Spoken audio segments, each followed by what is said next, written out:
Two young female students of Killa Garia Academy Hostel are in critical condition after eating poisonous fruit. They were taken to Udaipur Hospital after the incident. Later, they were referred to Agartala GB Hospital. Two young female students from Killa Garia Academy Hostel were seriously injured by eating a poisonous fruit.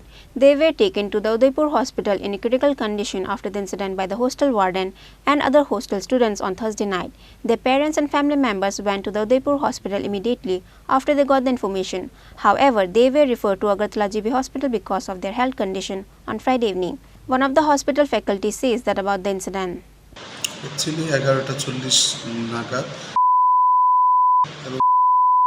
ওরা নাকি গড়িয়া একাডেমির student ওইখানকার warden এবং SMC member নিয়ে আসেন ওনাদেরকে ওরা 16 বছরের দুটো মেয়ে ওরা সঠিকভাবে ওরা বলছে না কিছু করবি গোটা ক্যারন গোটা রাবারের গোটা এরকম ওরা মিশিয়ে খেয়েছে এখন অবস্থাটা একটু স্থিতিশীলই আছে আমরা স্টোমাক ওয়াশ করে ট্রিটমেন্ট প্রাথমিক চিকিৎসা দেওয়া হয়েছে ওরা ফিমেল মেডিসিন ওয়ার্ডে ভর্তি আছে বাকিটা কি পরে পরীক্ষা নিরীক্ষা পরে জানা এটা পরীক্ষা নিরীক্ষা করে জানা যাবে পরে ওরা তো এখন পর্যন্ত কোনো সঠিক তথ্য আমাদেরকে দেয়নি কি খেয়েছে কিন্তু অনুমান করা হচ্ছে ওরা করবি গোটা তারপর বলছে একবার ক্যারন গোটা একবার বলছে বিষাক্ত কোনো ওষুধ খেয়েছে হ্যাঁ বিষাক্ত কিছু খেয়েছে তো ওদেরকে স্টোমাক ওয়াশ করে অ্যাডমিট করা হয়েছে এটা কি গোমতী জেলা হাসপাতালে জেলা হাসপাতালে ফিমেল মেডিকেল ওয়ার্ডে ভর্তি আছে However, for what reason or on what issue that the two hostel students tried to take their life by eating the poisonous fruit, there has been a lot of question on the incident.